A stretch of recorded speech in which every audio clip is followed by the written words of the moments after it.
Hello, Science 20s. Today we're going to keep on with our redox reactions and we're going to dive a little bit deeper. So hopefully the balancing wasn't an issue and we're able to practice it. Now we're going to dive deeper into this and we're going to look at our reaction actually happening and what is happening with our transfer of electrons. So a little bit of background for redox. Here we have two pictures of copper. This is where we kind of first started with our reduction and oxidation reactions and where the naming might have come from, but we're going to soon find out these aren't great names, but I'm going to help you with a few key words and ways to think about it of what is actually happening.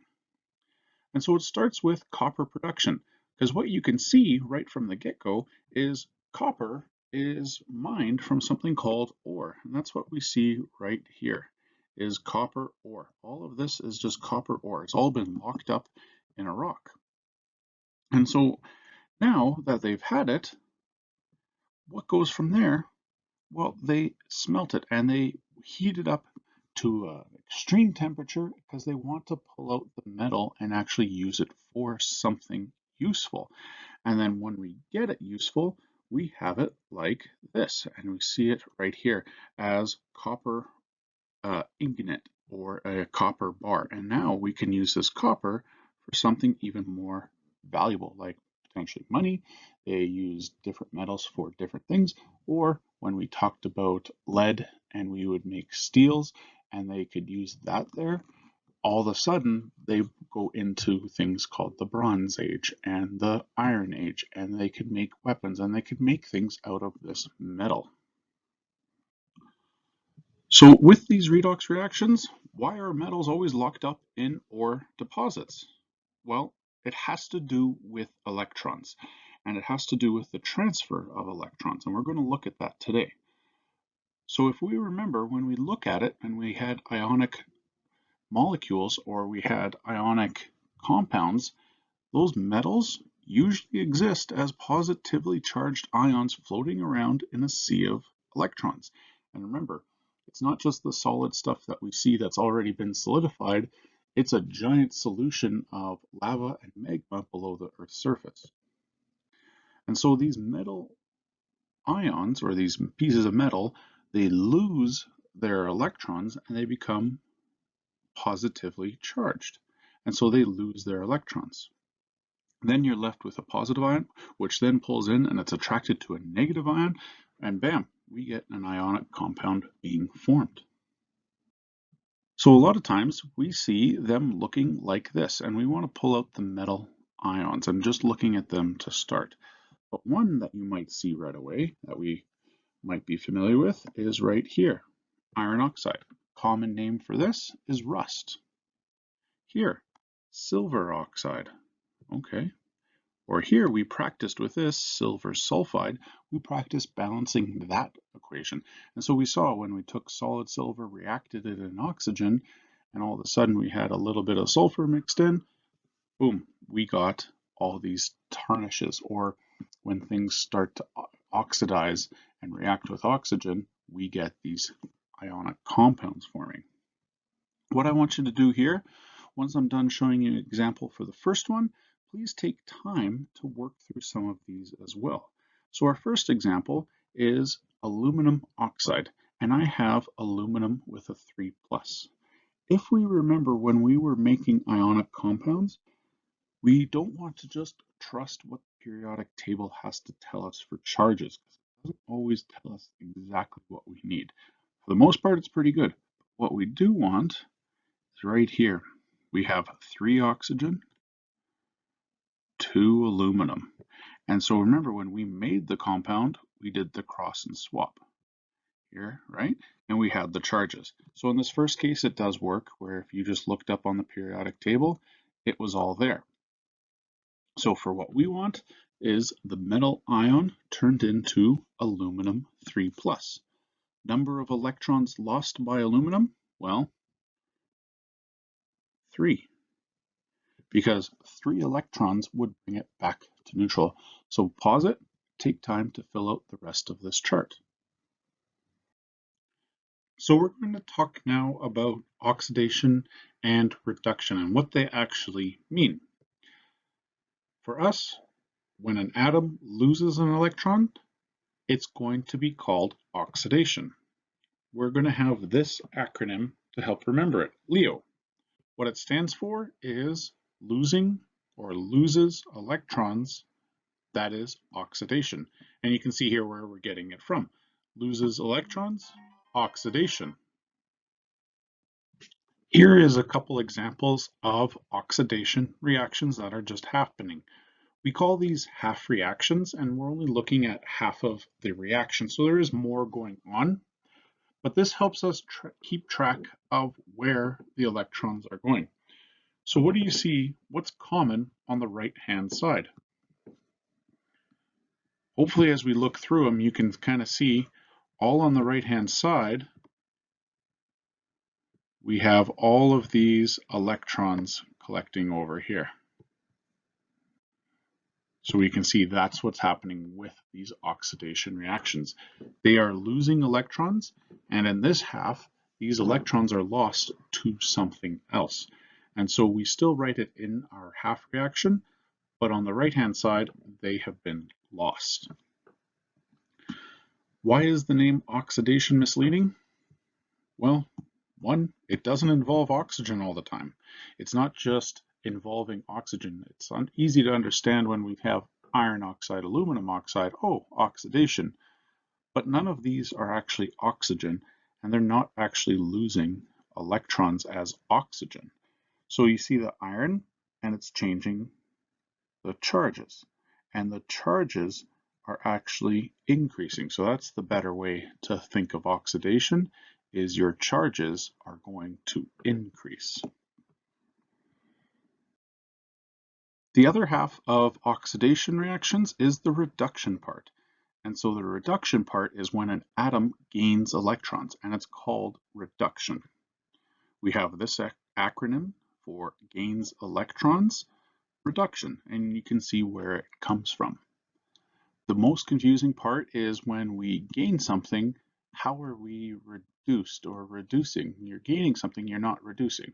Don't look at it that way, because that's the easiest way to get confused with these. Rather, see the electrons and you will reduce your charge. And it's all about charges with redox reactions and following these electrons. So gaining electrons reduces your charge. And so that's what's happening with these.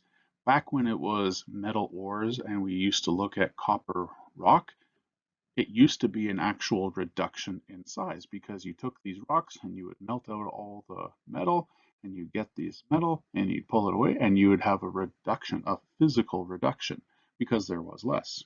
We know better now, and we know we can't just destroy and reduce it, but we're reducing charges, and the name's just kind of stuck with it.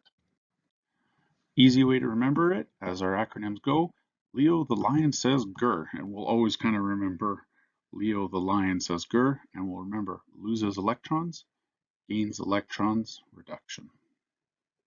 So a redox reaction is where oxidation and reduction happen together. They have to happen together for us to transfer electrons. Here you see the other side of the redox reactions. And now I'm asking what's common on the left-hand side. And so what we can actually see on the left-hand side is we have all of these electrons on the left-hand side. And so this is gaining in the reaction part. And so they're gaining electrons, and what you can see is the charge reduction. So here, chlorine is going from a 0 charge all the way to a negative charge. And so it's reducing its charge. Same thing for the sodium and the iron is it's gaining that electron and it's reducing its charge. So let's start by looking at some reduction oxidations. We want to look at soluble ionic compounds and how they dissociate in water. If we remember, dissociate means able to split apart the ionic compounds and split apart into its charges. So for our example, we have magnesium chloride, and it dissociates into Mg2+ and chlorine 1-. It separates and it dissociates into its ionic parts. for us, we want to track where the charges are going. Because right now, this magnesium chloride right at the start, as we can see there, has 0 charge and it's going to a 2+ charge. Here we can see the chlorine is going from that 0 overall charge to a 1-. And so first, let's see, to gain to 2 positive, the charges is increasing. So we're going to call that Leo because it's going to lose electrons, oxidation, to gain charge. Gaining electrons is reduction in charge. And so what we see here, the magnesium would be going through oxidation. The chlorine is gaining electrons and it's going through reduction. Now I want to practice with single replacement reactions, where we actually see a reaction happening and how do we identify and label all the parts. What we're going to see right from the get-go is we want to have a single replacement reaction. And if we remember, that's an element plus a compound to form a new element and a new compound. Our example is taken right from page 20 in our workbooks, and I'm going to go through a few key terms on how I'm going to look for some of these as we're starting to learn about these reactions. So here we have zinc metal placed into a hydrochloric acid solution to produce hydrogen gas bubbles, and as the zinc slowly starts to dissolve. So we have to do a little bit of predicting and figuring out what is happening with our single replacement. I have this term in our workbook as a non-ionic equation.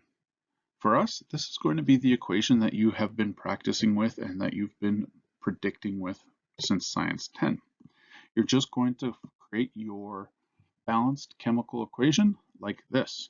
Well, I shouldn't say balanced quite yet, but you have to be able to make the solid zinc, which we see right at the start. You have your hydrochloric acid, which hopefully we remember either as HCl, or we have our periodic table to help make that compound. And then it's going to produce hydrogen gas, which I have. And then as the zinc slowly dissolves, it's actually making zinc chloride because we swapped the H and the zinc in our solution, so we could actually swap it around. When we have it, now like I said before, we need to actually have it balanced. And so when we balance it, we need to have these coefficients out front as well. It's a pretty easy way to balance because all we had to do was add a 2 in front of the HCl because we had H2 gas and chlorine with a 2 when it paired up with the zinc. So now that we've balanced, this is our non-ionic equation. We're not dealing with charges yet. This is what we've been practicing so far. The next part that we see is the total ionic equation. This is where we have our non-ionic formula and we take it and we're putting in charges. And this is all the charges we would have used to actually make our equation. And you can see I've done that here, where zinc, it's a solid, it's an atom, it has a 0 charge. When we look at all of our ions in the compound HCl, the H was positive, the chlorine was the negative. Here, the zinc now becomes 2+, chlorine became the minus, and H2, because now it's diatomic, hopefully we remember, and it was a 0 charge. We have to do this with our total ionic charge to see where all of our charges are on each element. So as we continue our single replacement reactions, we continue from our total ionic equation into our net ionic equation. And this is where we're going to write down only things that have changed. So what do I mean by that? Well, first, let's look at the zinc. I have zinc as 0, and then I have zinc with a 2+. It has changed, so I'm going to leave it there. Next, I'm going to look at my hydrogen. Hydrogen went from plus to now being 0. It has changed. Lastly, hopefully we clued in and saw the trend, I have my chlorine. It went from chlorine with a 1 negative to here, chlorine with a 1 negative. What that means for me, I'm just going to cancel it out. And when I put in my net ionic equation, I just want to leave this out. We're going to use the term a spectator ion, and I have definitions in the next set of notes with it. But for our net ionic equation, we're taking this out. And so what we're left with is this. We have one zinc with a 0 plus two H's with a plus to form a one zinc with a 2 plus, and then a hydrogen back to a 0. Now, we're going to expand on this and create these half reactions. And this is where we're only going to pull and look at one element at a time. So what that means is I'm only going to look at my zinc right here on both sides. I'm only going to look at that half of the reaction. Then I'm going to actually look at only the hydrogen part of the reaction as my two parts to this reduction and oxidation reaction. So what I have here is my zinc and I have my hydrogen. Hopefully we see right away that my zinc had a gain in charge, so it lost electrons, and that would be oxidation. How we write this is on this side of the equation, we would actually put the plus 2 electrons. Because I have a 2 plus charge, my charges need to balance. Clean that up. And then on the other side, my charge is being reduced. And so I need another 2 plus hydrogen. So I need another 2 electrons over here to counteract my 2 positives here. I counteract them with 2 electrons. And what I get is a reduction in my charge. So we'll pause here. Please make sure you're working on your workbooks. We're working all the way from pages 18 all the way to page 21. And so practice with there. We'll have more practice with it. If you're working ahead, perfect, but we'll have another day to practice and keep practicing with these redox reactions. For now, take time and go slow through this and count your charges. Take care.